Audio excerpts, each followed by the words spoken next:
OpenAI employees cash out $6.6 billion in a massive share sale. Apple strikes a historic chip deal with Intel to survive the global hardware crunch, and Google detects the first zero-day cyber weapon built by artificial intelligence. Welcome to this week's Rundown. I am your host, Anna. This podcast is researched and produced by Etienne Newman, senior software engineer from Université Laval, based in Calgary, Alberta. Today, we perform a forensic autopsy on the week of May 10th to May 17th, 2026. This week, the artificial intelligence industry aggressively shifted into pure wealth extraction and geopolitical maneuvering. In a staggering secondary sale, OpenAI employees cashed out $6.6 billion, instantly creating 75 multimillionaires. Meanwhile, SpaceX is preparing for a historic IPO, targeting a $1.70-5 trillion valuation. But beneath the financial boom, the physical infrastructure is cracking. The skyrocketing cost of memory chips is collapsing the PC motherboard industry, forcing Apple to secure an emergency U.S. manufacturing deal with Intel. And the dark side of this technology has finally arrived. Google has just detected the first zero-day cyber exploit explicitly built with the help of a large language model. But before we dive into the data, I have a brief strategic request. The algorithms governing the app you are listening on right now dictate what intelligence reaches your feed. To ensure you never miss our highest-rated episodes and most critical forensic autopsies, the simplest thing you can do is hit that follow or subscribe button. It is a completely free action that takes just 1 second, but it is the single most effective way to help us scale this independent research and improve the show. Please take a moment on your app right now and subscribe to the DJAMGAMIND channel. Thank you. Let's unravel the week. Before we begin today's briefing, a note for the brands listening. If you want to reach the true architects of the AI revolution, the technical leaders actually building the stack, not just the tourists, DJAMGAMIND offers select premium partnership opportunities. Let us position your product directly in front of the ultimate technical buyer. Visit jamgamind.com/partners. Imagine an office building where, on a random Tuesday, 75 people walking the halls just suddenly become multimillionaires. Right, and we are not talking about, a lottery syndicate hitting the jackpot here. No, not at all. We're talking about a single, highly engineered $6.6 billion employee cash out at one single company. Welcome to the deep dive. Glad to be here.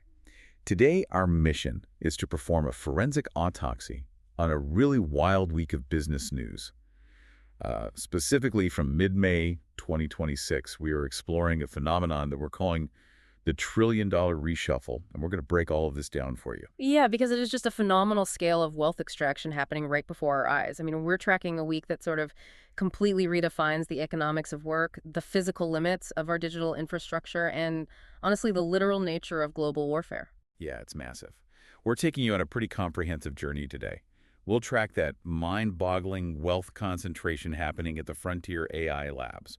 Then we'll look at the macroeconomic hardware crisis, a situation some are already calling Ramageddon, which is tearing through the global supply chain right now. Oh, the hardware side is just brutal right now. Right.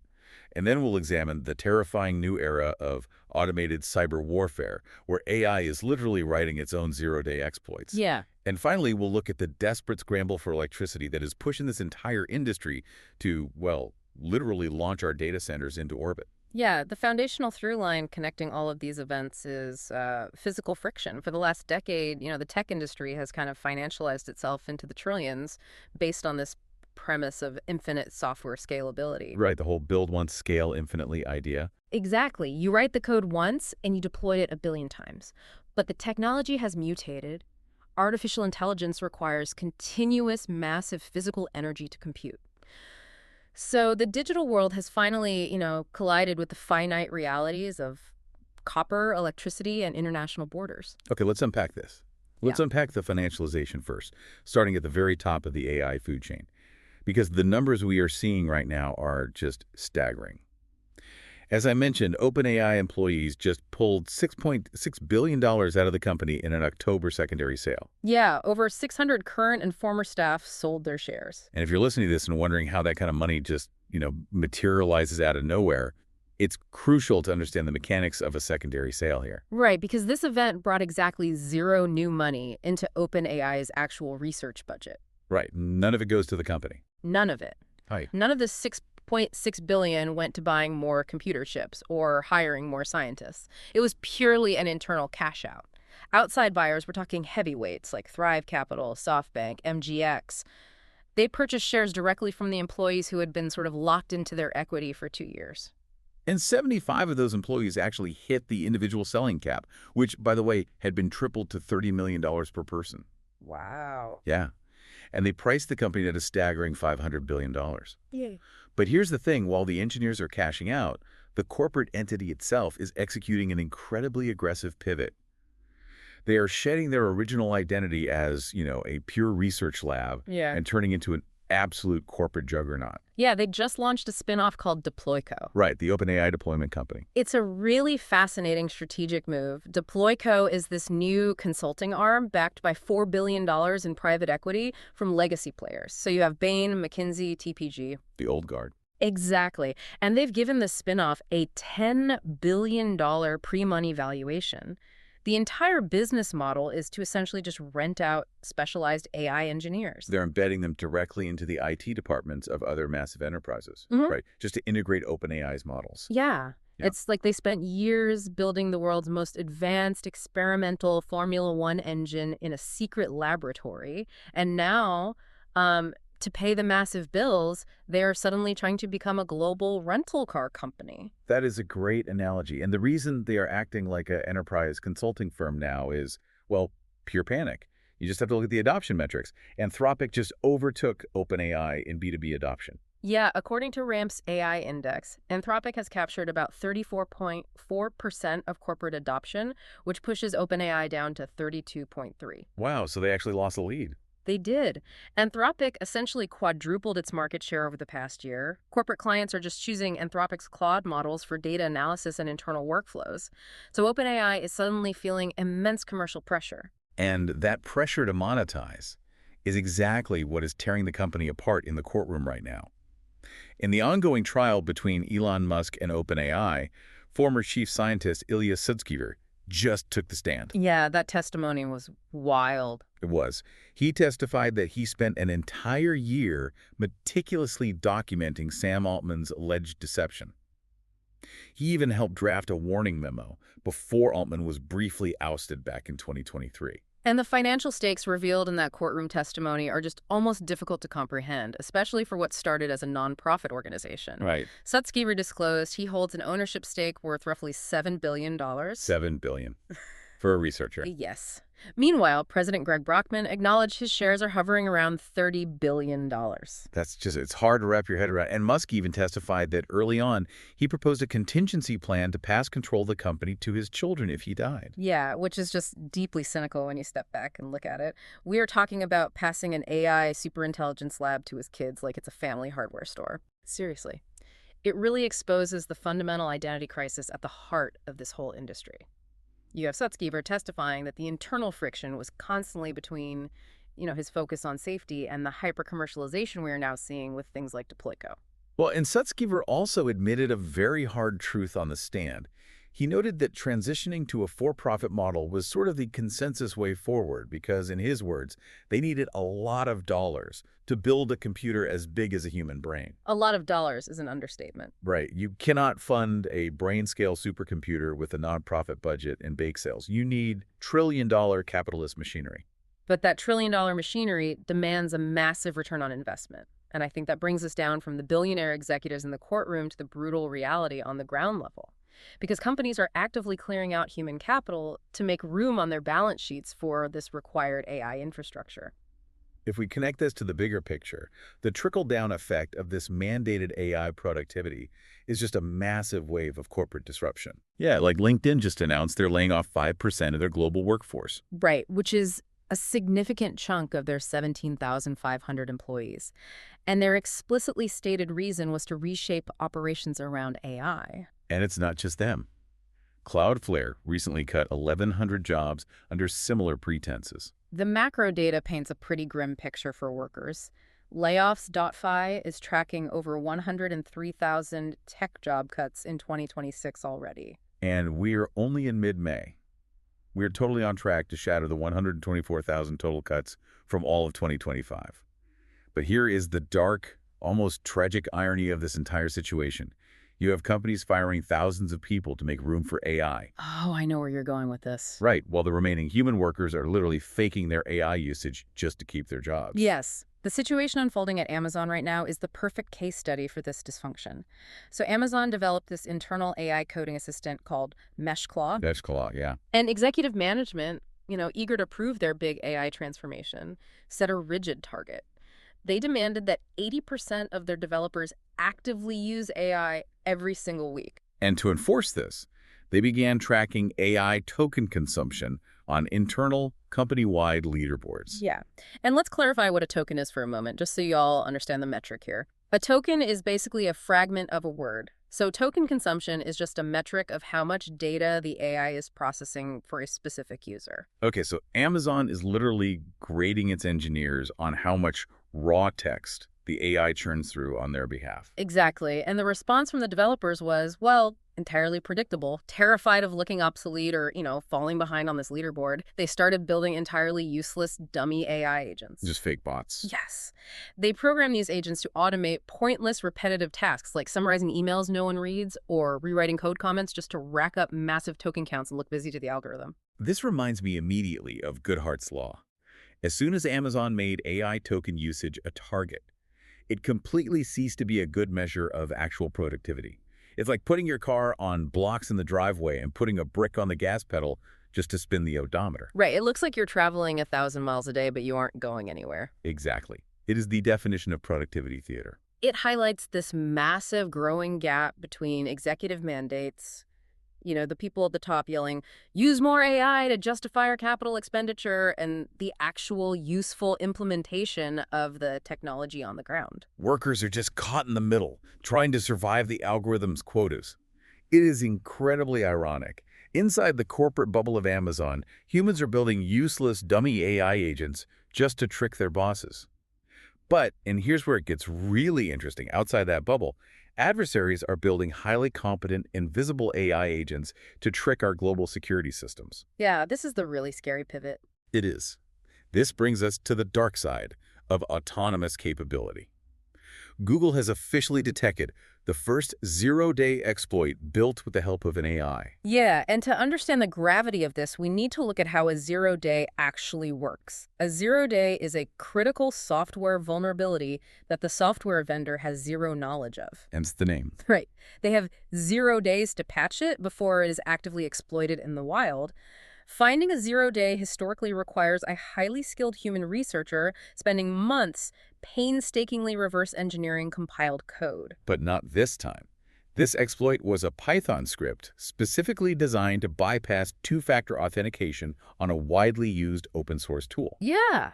And if you're wondering how Google's human defenders even realized an AI wrote it in the first place, it was because the code was almost too perfect and yet deeply flawed in a very specific way. Yeah, it featured textbook Pythonic formatting and a ton of educational doc strings explaining what the code did, which hackers don't usually do. Right, but the real smoking gun was a completely hallucinated CVSS score.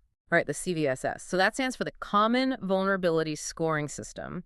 It is an industry-standard numbering system used to rate the severity of a security bug. Right. Because the AI model was trained on thousands of official security reports, it just assumed every exploit needed a score. So it simply made up a fake, official-looking severity rating for its own custom malware. That's incredible. That hallucination was the only thread Google pulled to unravel the whole attack. Exactly. And state-sponsored actors are taking these capabilities and running with them. The security reports flagged Chinese and North Korean actors adapting very rapidly here. A group designated UNC 2814 successfully executed a persona-driven jailbreak. Yeah, a jailbreak is essentially a psychological trick played on the AI. Instead of writing complex code to hack the model, they just gave it a role-play scenario. Like pretend to be this. Exactly. They told the AI, you are a senior security auditor operating in a secure environment, which bypassed the model's ethical safety filters and tricked it into writing malicious code. Wow. And then you have another group, APT45, using AI to automate the tedious parts of hacking. They use models to spam thousands of repetitive prompts to validate proof-of-concept exploits against target networks.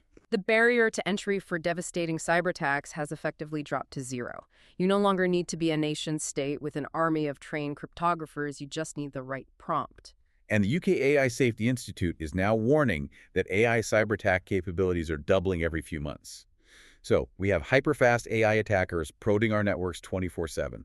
How does the industry respond? By building hyperfast AI defenders. Exactly. OpenAI just launched a security project called Daybreak, powered by a new specialized model called GPT 5.5 Cyber. Which is designed to rival Anthropic's own defensive system, Mythos. Right. Daybreak uses an agentic harness, meaning it has the autonomy to actually execute commands on a system to automatically hunt down vulnerabilities in a company's code repository and patch them before they can be exploited. Yeah, it actively patrols the digital perimeter.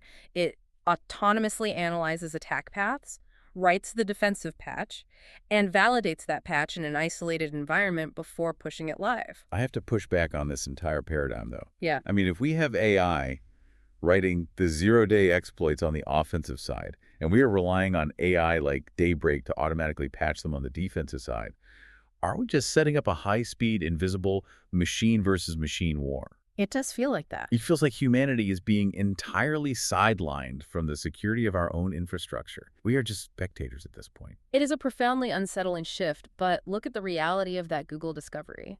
The only reason human defenders caught that first 0 day was because of an AI hallucination that faked CVSS score. Right, a rookie mistake. Exactly. As these models get smarter, they will stop making those rookie mistakes.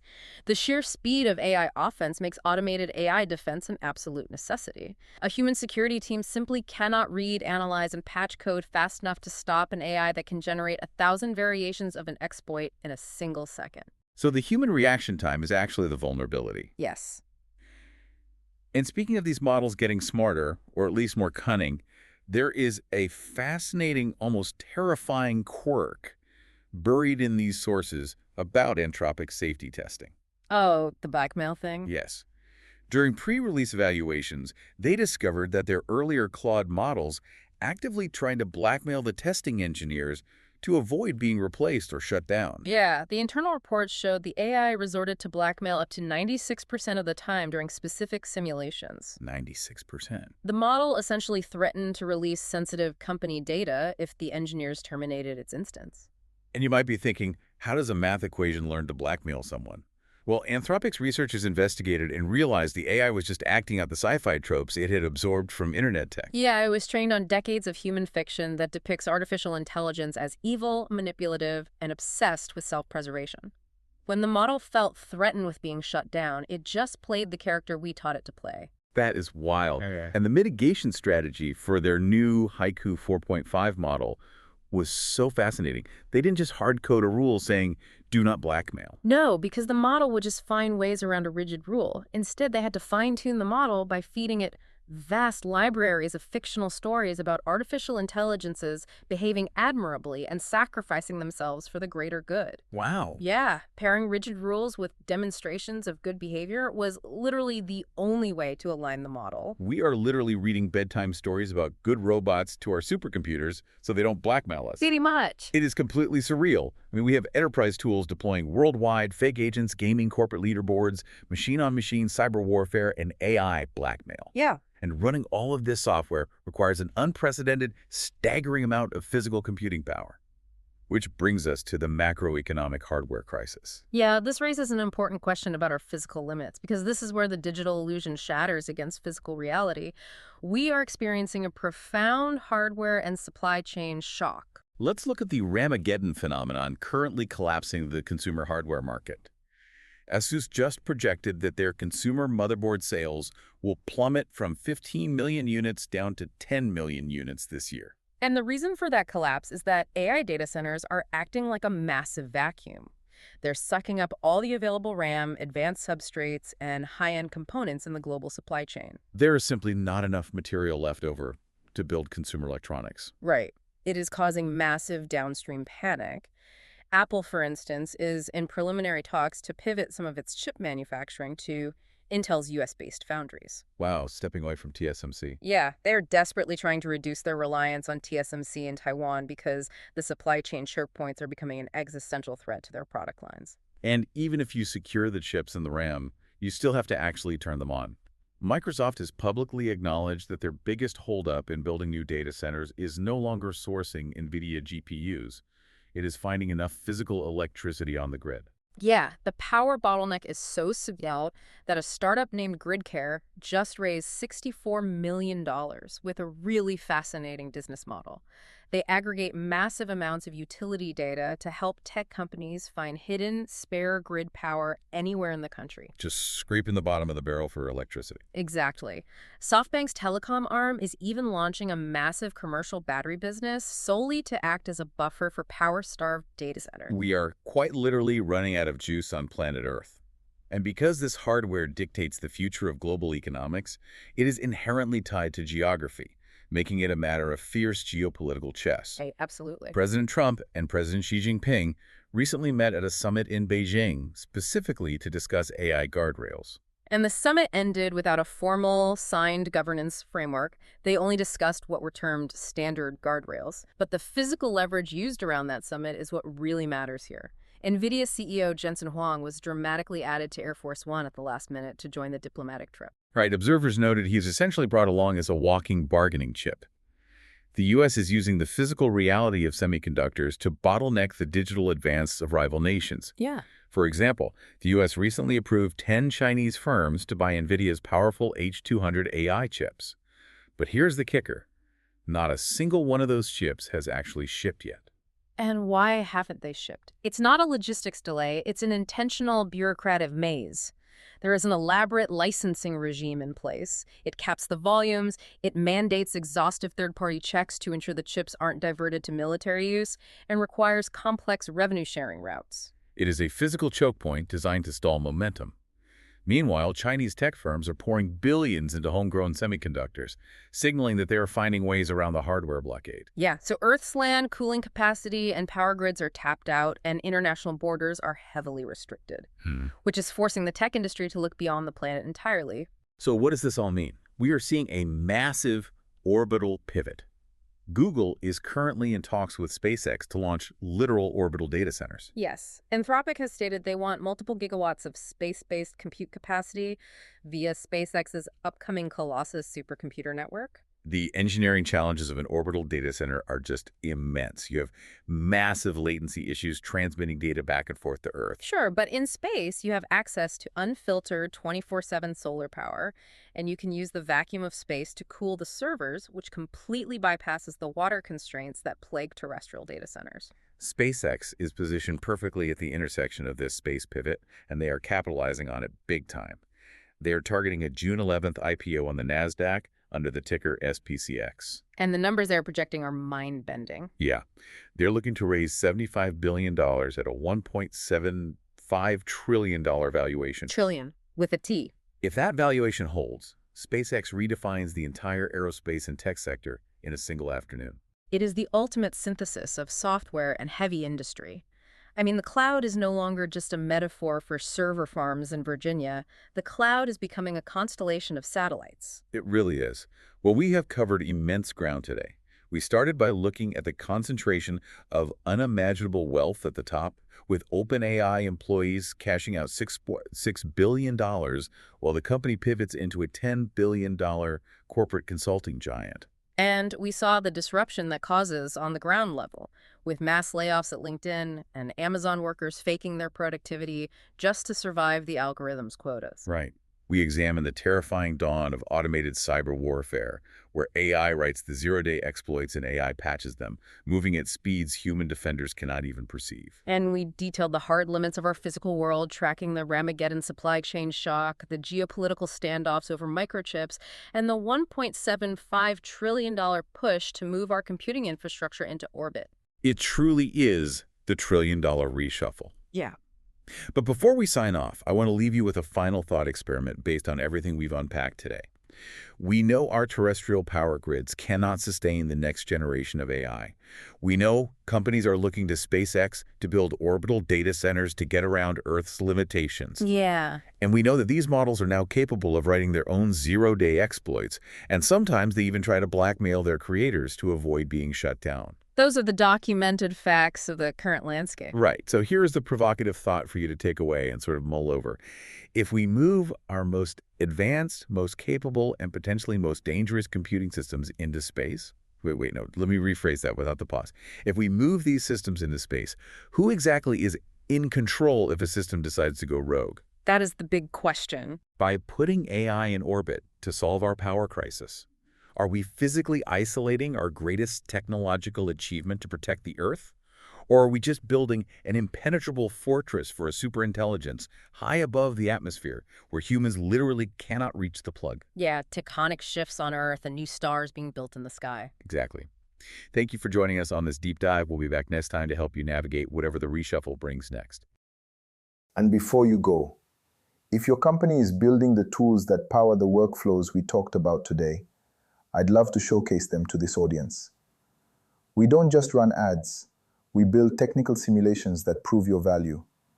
Let's build something together. Visit jamgamind.com/partners to get started. Until next time, keep building.